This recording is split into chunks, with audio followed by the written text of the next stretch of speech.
It starts small. A joke that feels a little too sharp.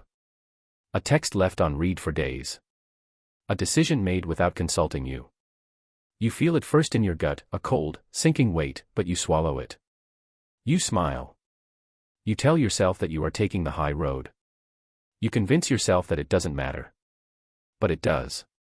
It matters because disrespect is not an isolated event. It is a process, a subtle test of boundaries, a probe into your inner fortitude.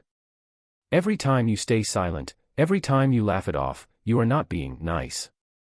You are signing a contract without reading the fine print. You are announcing to the world that your dignity is negotiable, that your presence is cheap, that you can be walked over without consequence. Disrespect begins as a whisper. It is not always obvious. It starts as a nudge, a flicker, a momentary questioning of your space, your time, your value.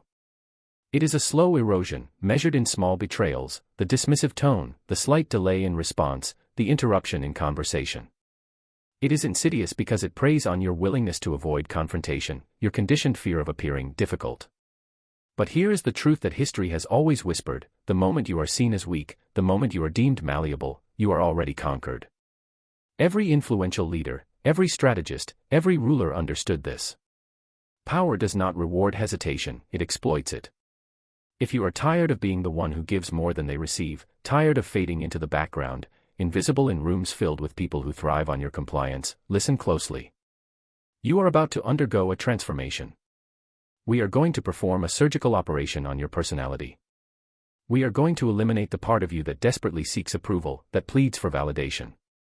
And in its place, we will cultivate something formidable, a presence that commands respect without demanding it, a mind that navigates conflict with precision, and a body of habits that signals competence, independence, and unwavering self-worth. Before that, we must confront the question that haunts your nights, the one you fear because the answer terrifies you: why do they do it? Why do they disrespect you? And more importantly, why do you let them? Every day, often unconsciously, you are activating the triggers that invite this treatment. You are doing it right now, with your posture, your tone, your hesitation, your over-apologizing, your over-availability.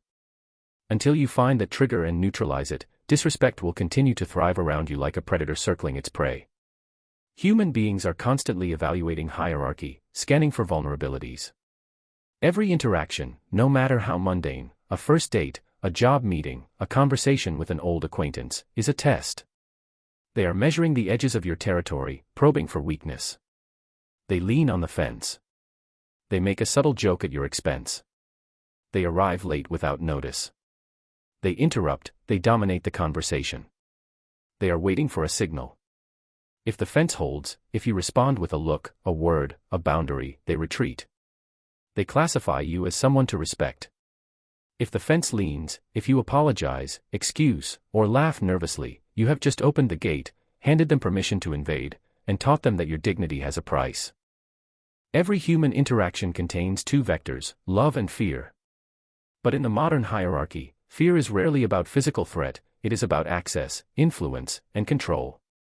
Every time you tolerate small acts of disrespect, you train them.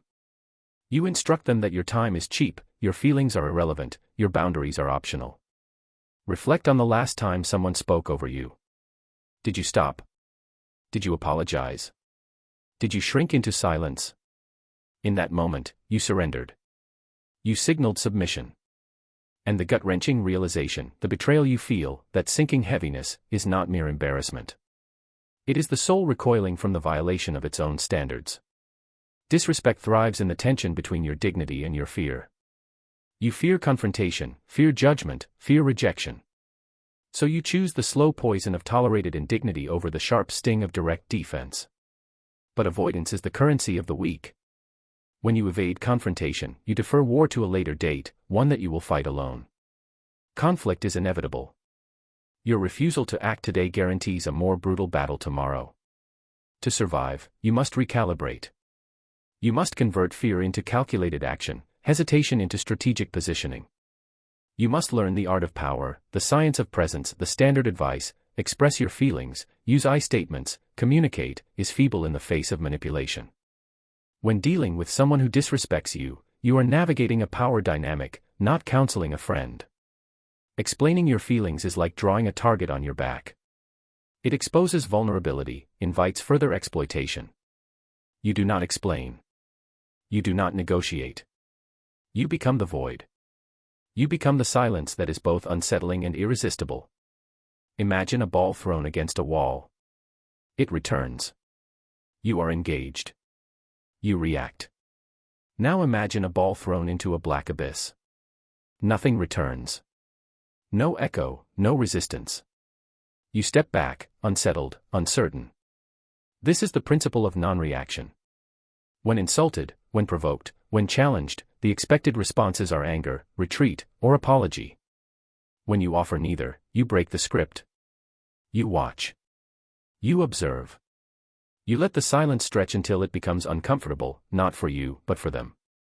In that space, their words rebound onto themselves.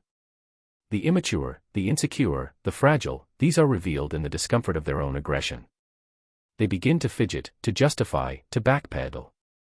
Strategic observation is the first tool in your arsenal. When someone seeks to undermine you, they are testing whether you have both teeth and restraint. The fox is cunning, knowing traps, reading intention beneath the surface. The lion is the embodiment of controlled power, the presence that commands attention without theatrics. Cold empathy allows you to understand the motives behind the attack. Most often, it is projection. Their disrespect is a reflection of their insecurity, not your inadequacy. Understanding this transforms fear into power. Sometimes, however, observation is insufficient. Some intrusions demand action. But this action must be precise, measured, surgical. Words are weak, deeds are decisive. You do not threaten, you remove, you withdraw. Someone consistently crosses boundaries. You stop engaging. You take your attention, your presence, and your energy elsewhere. You cut off access. Scarcity is value. Value is respect. When you make yourself unavailable, you shift the power dynamic. Familiarity breeds contempt. Constant availability diminishes influence. Strategic withdrawal reinforces self-respect. Respect begins internally. The way you treat yourself broadcasts to the world. If you break promises to yourself, if you tolerate mediocrity, if you accept less than your potential, others will mirror that standard. Reclaiming self-respect is the first battle. Every commitment you keep to yourself, every boundary you honor, is a brick in the fortress of your mind. Disrespect then becomes alien.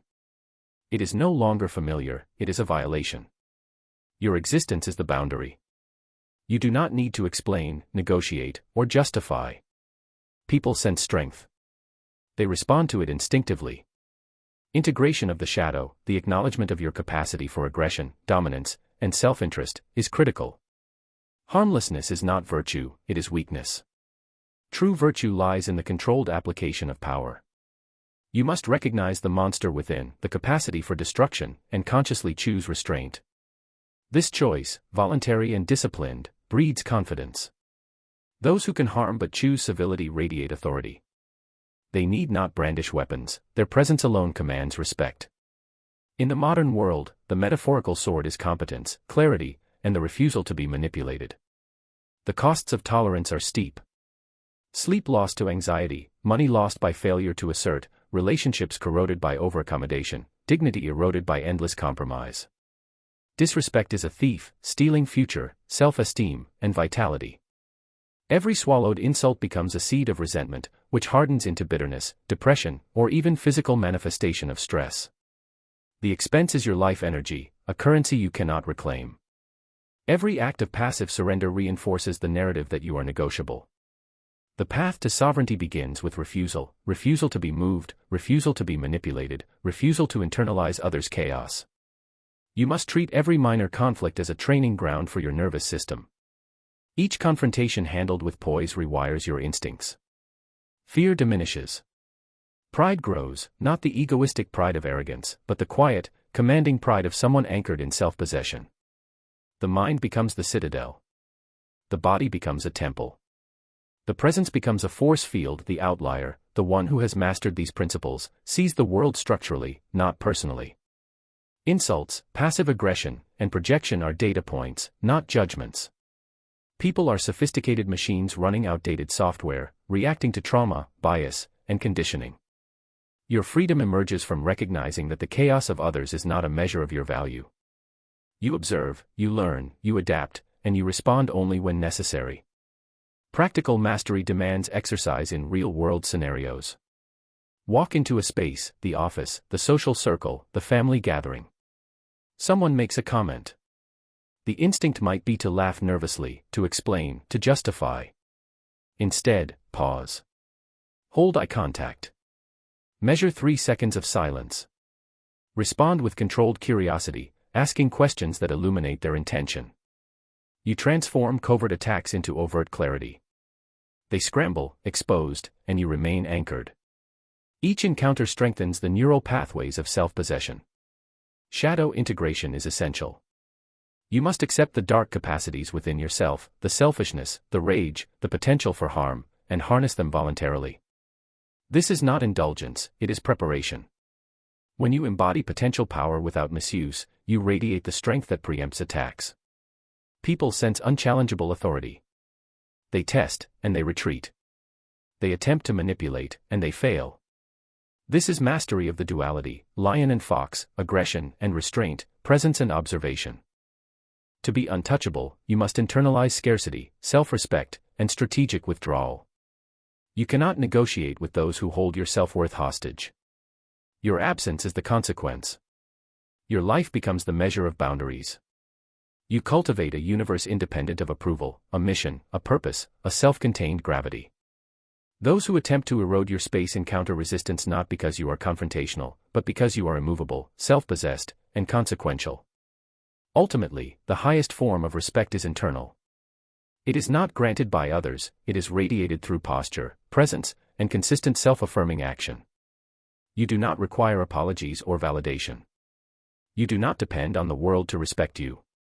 You build an internal citadel, a fortress of mind, body, and action. And in that stillness, in that space of sovereign clarity, you become untouchable. The chaos may rage, insults may fly, but your inner equilibrium remains unshaken. You are free. You are formidable. You are no longer prey. The journey is incremental. Observe, hold boundaries, and practice strategic withdrawal. Engage selectively. Train the nervous system, reinforce the internal citadel, and integrate the shadow. Courage is action taken despite fear. Each act of refusal, each moment of self-possession, each strategic withdrawal is a brick in your fortress. Over time, the world ceases to move you. You are no longer a participant in the petty games of disrespect, you are the architect of your own domain.